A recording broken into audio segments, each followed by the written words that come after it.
From CGTN headquarters in Beijing, this is The Hub with Wang Guan. Hello and welcome to The Hub. I'm Wang Guan in Beijing. China's economy has just hit a major milestone that is according to official statistics.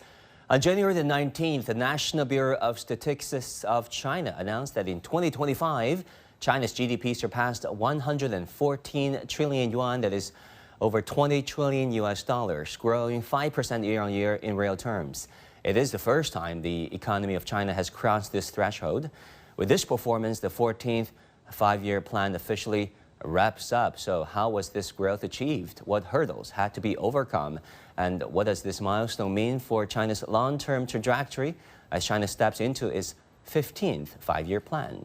To explore these questions and more, we're joined in Jakarta, Indonesia by Bert Hofman, non-resident senior fellow at the East Asian Institute at the National University of Singapore. In Shenzhen, China, we have Andy Mock, senior fellow at the Center for China and Globalization. And in our Beijing studio, we have Professor Liu Baocheng, Dean of the Center for International Business Ethics at the University of International Business and Economics. So, Bert, let me turn to you first. 140 trillion yuan, that is over 20 trillion US dollars, marking the first time China's economy crossing this mark, growing 5% year-on-year. That is consistent with China's annual growth target. What do you make of these statistics? So it's good that China achieved its goal of 5% growth, but there is some concern if you look at the fourth quarter that there is a bit of a loss of momentum. So going into next year, we need to see whether growth can be maintained. Second, if you look at the composition of growth, on the one hand, domestic demand held up quite well. Consumption demand held up quite well. But what is quite remarkable is a reduction in investment. In fixed asset investment was actually negative growth. Capital formation was still positive and still contributed to growth, but less so than in previous years. The real demand growth came from external demand. And that, to some extent, is of a concern because China's large trade surpluses do raise issues in other countries, in the United States, in Europe, but also in developing economies. Andy, what do you make of the headwinds, for example, the concerns of the recipient countries of Chinese goods and services, with which China has a huge surplus? China is becoming, has been the world's largest trading nation, and this year more so, versus the tailwinds of the Chinese economy, the grain sector, the high-tech sector, AI, robotics, so on and so forth. What do you make of the Chinese data? Well, Wang Guan, I think, again, this is a historic milestone, not only China's achievement in its overall economy, but the record trade surplus as well. With that being said, I think we have to be a little bit careful here in that this number might not be as helpful as it seems. Something like saying 5 apples minus 3 oranges equals 2 pomegranates. And it's accurate in a certain way, but it also, I think, misleads in a certain way as well. So let me focus on a number that I think is more important, which is China's exports, which was about 3.7 trillion US dollars. And it was about, I think, a 5% growth rate year over year. And what this means is that it is not China, it's not a flood of Chinese goods being unleashed on the world, or it's not China pushing its goods on the world, but it is millions, hundreds of millions of individuals, businesses, even governments voting with their own money, making rational choices, saying they are choosing Chinese products over alternatives. So I think this is very important to recognize. And the second is that there's a lot of talk is how sustainable is this? And I agree that there are political challenges. But if we look at it from the perspective of total global GDP, which is about 110, 115 trillion US dollars, this only represents about 3% of total global economic activity. And I think what this tells us is as China continues to lead in design, not just manufacturing, is shifting to advanced manufacturing techniques. And as you mentioned, some of these industries are the future, sustainability, servers, all the physical infrastructure for artificial intelligence, et cetera. That I wouldn't be surprised at all if we were looking at double or even triple the amount of Chinese exports, in 10 years or so, because again, China's only getting better. I think customers, businesses all around the world are increasingly, the default is China, whether you're looking at less high-tech goods to now even some of the most high-tech goods in the world, like electric vehicles, say. So I think, again, this is a very positive sign for China, and the narrative around this record trade surplus being unsustainable might not be as helpful as I think some in the West are framing it. Thanks for these great insights. Now, Professor Liu, how do you interpret China's GDP figures for the year 2025? I think this is really a milestone when the world achieved an average of 3.2 or 3.3. For a global type of economy of China to achieve 5% is really phenomenal in that given the two very important issues. One would be the global turbulence in terms of the disruption over the supply chain and more of the uncertainties with major trading partners in tariff and other non-tariff barriers.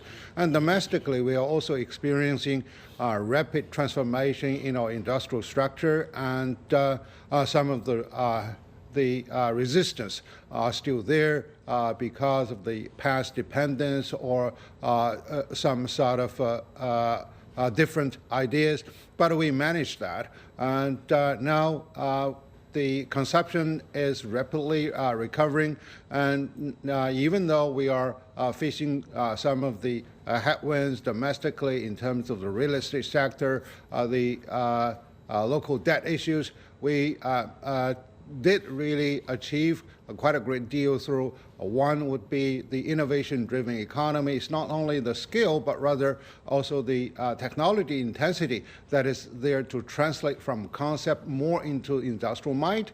And the other would be the green transformation. So this is something that's there to make a very delicate balance between economic growth and efficiency versus environmental quality. But overall, I really give a thumbs up for such a sort of wonderful achievement. Right, Professor, thanks for these insights. Now let's talk about the export, which has been one of the highlights of the Chinese growth. Now, the total value of China's imports and exports exceeded 45 trillion yuan, up 3.8% year on year. And if you just look at export, it is even higher. So this 3.8% figure is really neutralized by the fact that China has been exporting a lot more than it imports, with a trade surplus surpassing 1 trillion US dollars, the de facto and de jure trading nation of the world. Bert, you have been talking about a very important issue that is the concerns of some countries who have concerns over Chinese exports. Now, how sustainable do you think China's trade and export momentum can be sustained in the year 2026?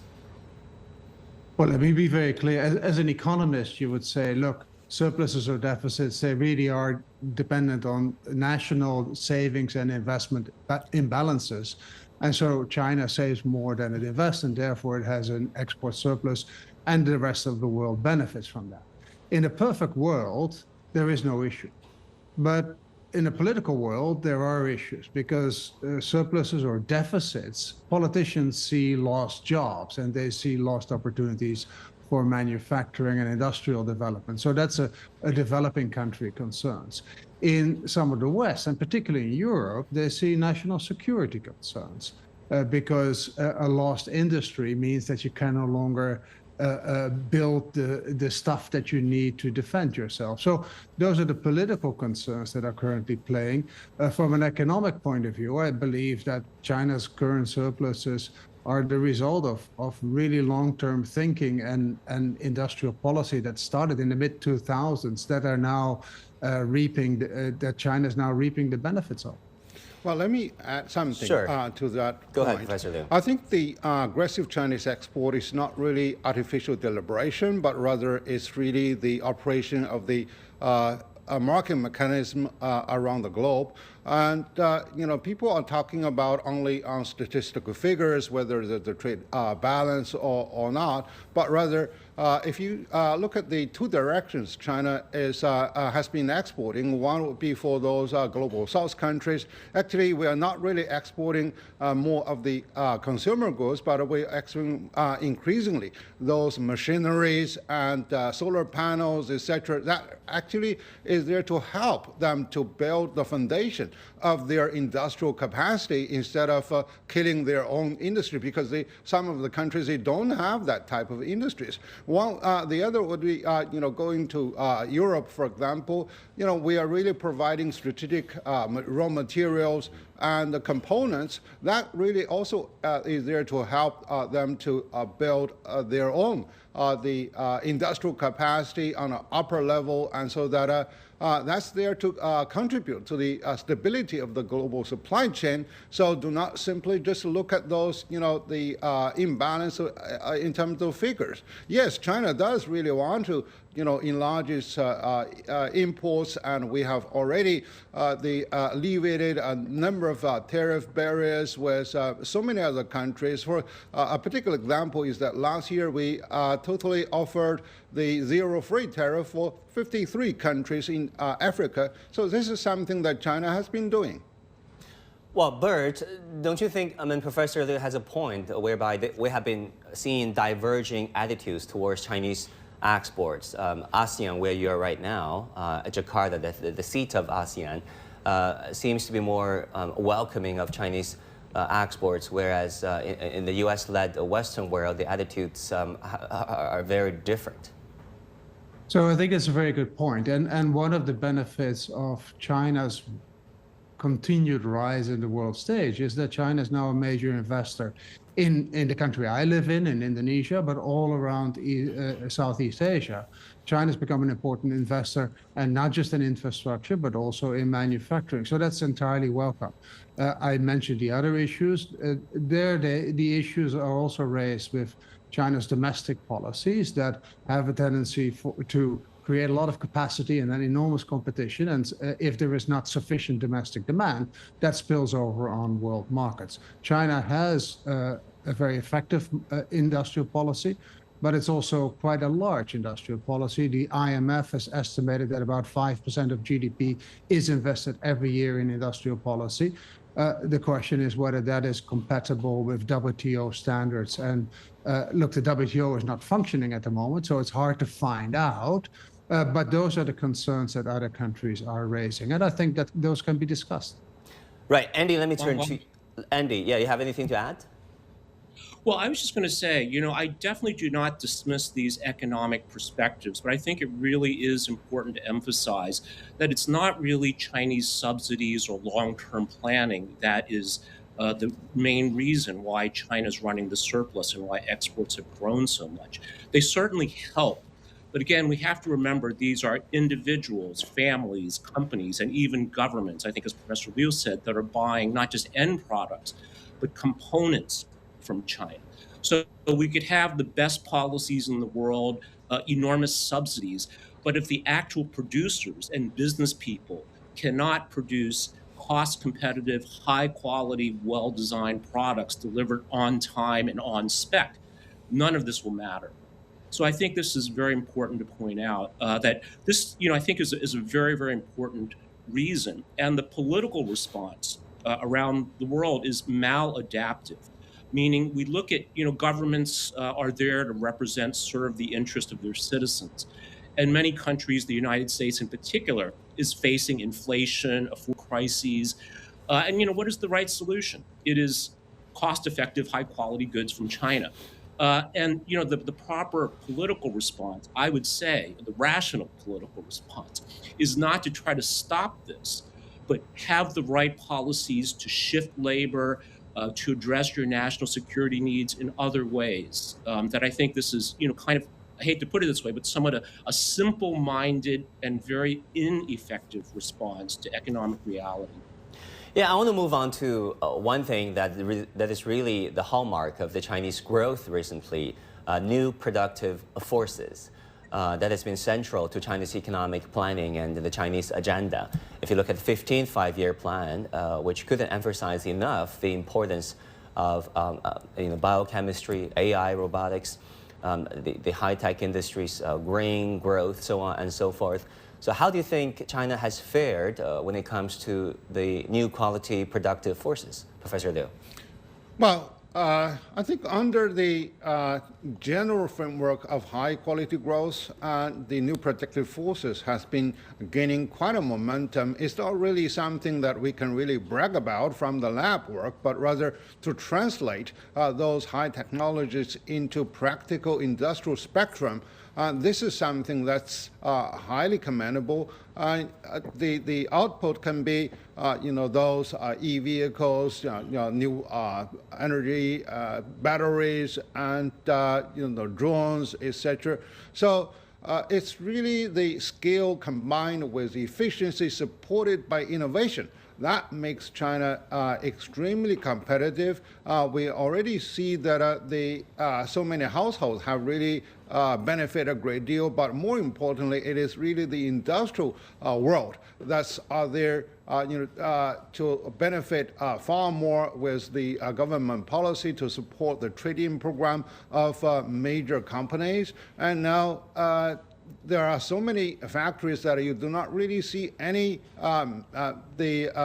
assembly lines that are operated by so many workers anymore, and also the precision, efficiency, and the skill that are being produced. That something make China not only in terms of the competitiveness with regard to the volume, but more in the quality. And that also explains why China's export surplus has been hitting the hallmark of such a size, because there's more added value component within that. So now China is generous enough to be willing to share more of those technologies and operational mechanism with more of the global South countries, and so that we are able to diversify our market and strengthen our global supply chain, over a global platform rather than concentrating on Chinese own domestic marketplace.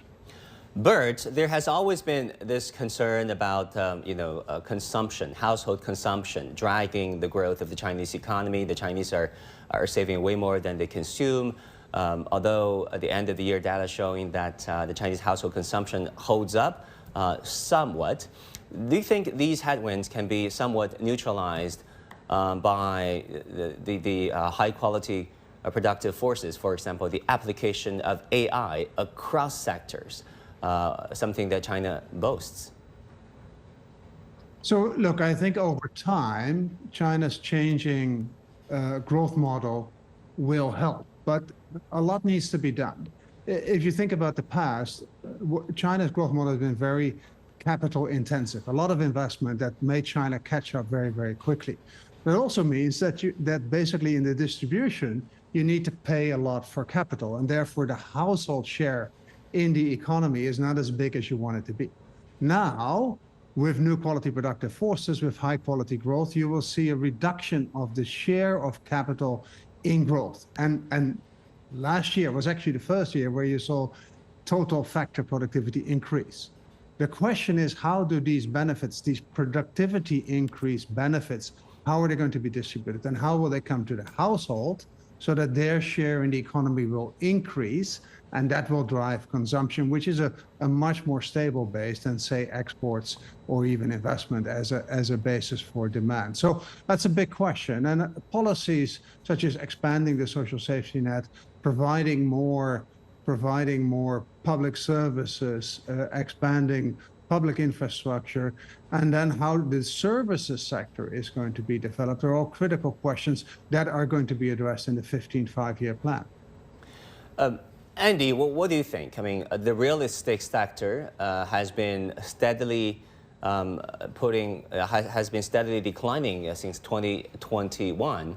If you look at property prices and related industries across the industry chains, and also the consumption levels, whereby the Chinese are saving hundreds of billions of RMB into their bank accounts, depositing rather than consuming. How do you see these issues be resolved? Yeah, that's a great question, Wang Guan. So I would say, first of all, we have to understand what exactly is going on with this real estate problem. And it's often defined as an accident. So it's a crisis that no one wanted. I would say it's probably better to think of it as surgery, or maybe open heart surgery. Very, very serious, but very deliberate as well. And of course, not without risk. Because I think it was well recognized that, this old growth model had reached its limits and China needed to transition to a new one. And it wouldn't be easy. And again, it's not without risk and not without cost. So I think we have to recognize that, first of all. And second, while things have not turned around yet, and it'll may take a while, but it is contained. And I think this is very different from we've seen other financial crises around the world that had spread a contagion to other parts of the economy. I think that this is very contained. The other thing about consumption, I would say, is we first have to be very careful. What are we comparing against? And I think smuggled into a lot of this conversation, or a lot of these conversations, are the US model with this large percentage of consumption is somehow the right thing to do. And I think if we look at it a little more closely, I think most reasonable people would agree that the US consumption, way of consumption, and the volume of consumption is actually quite toxic. And I think is a sign of malaise rather than economic health. So I think that's the first point. Second is that, as you said, Wang Guan, it's not that the Chinese consumer, and this is also reported in the Western media, that consumer wealth has been erased by the real estate problem, as if, all this wealth went away.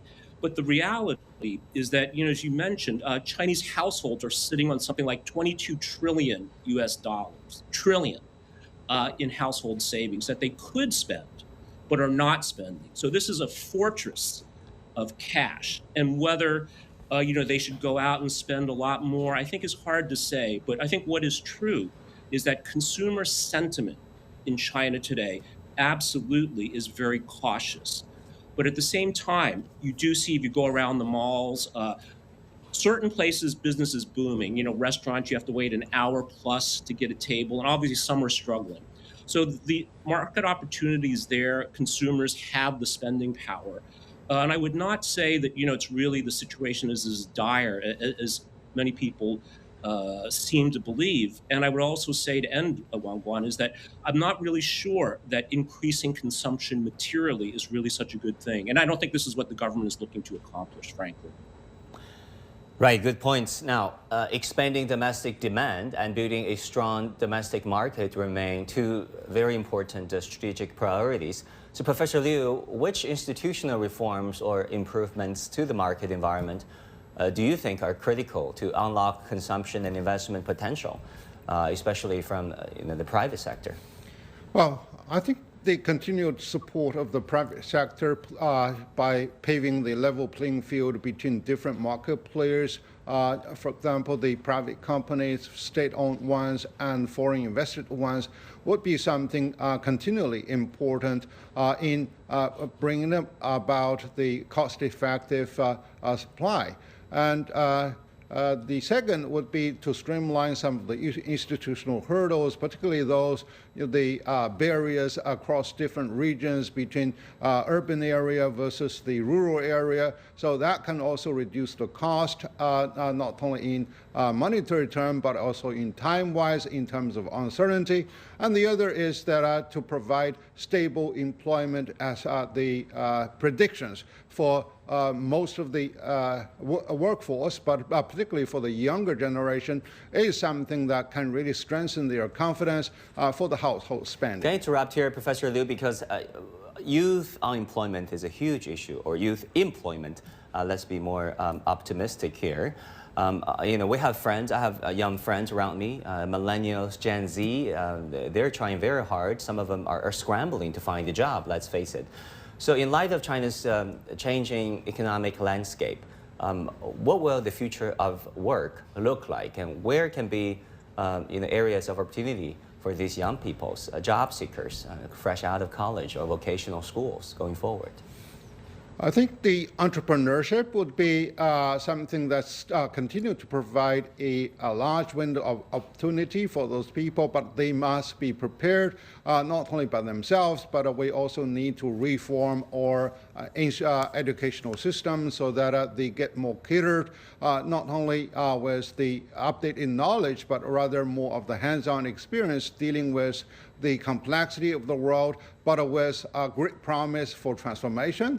And the other is that the private sectors also need to be taking into consideration that by hiring those high-quality people, they can really move further in their competitiveness. And also, the government needs also to give the right type of support to streamline some of the hurdles in the employment policies on the individual companies, and also, more importantly, to make sure that given there's more of the encouraging policies for the enlarging our birth rate, that's something that more of the gender equity, particularly in favor of the women, is something that can be highly implemented. But most importantly, it's really the legal structure. It's not only something written on the paper, but on the judicial system in terms of transparency and efficiency must have to be enhanced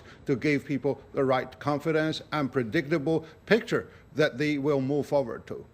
Rule of law, not only in letter, but in spirit. So important. Andy, and then Bert. Yeah, just quickly, if I can add a little bit of nuance to this. So I'm actually also a professor at Beijing Foreign Studies University, so I have the chance to talk to many, many young people.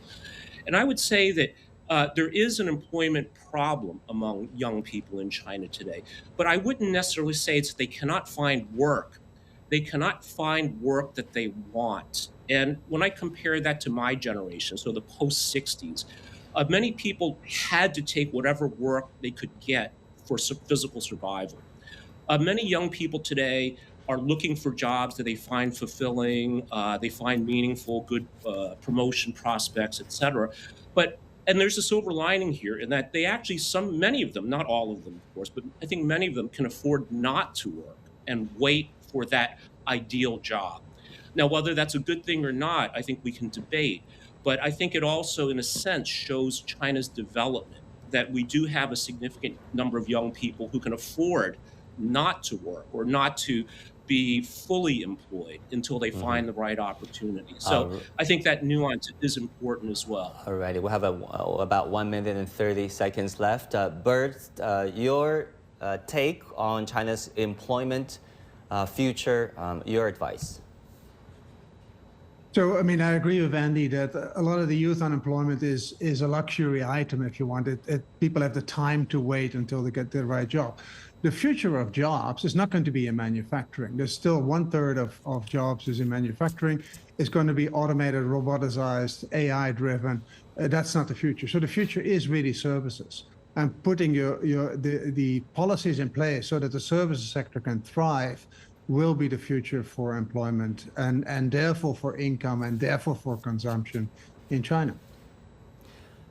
And are you hopeful that there can be adjustments, on the policy? Yes, I am. I see the policies already adjusting. I see there's a lot of attention. I believe that local government officials can be further incentivized to focus more on services, to focus more on consumption. And, there's some ideas around that would make it happen, including reforms in the tax system that would make it more beneficial to develop that services sector rather than the manufacturing sector. And that, I think, will pay off in the next 5-year plan.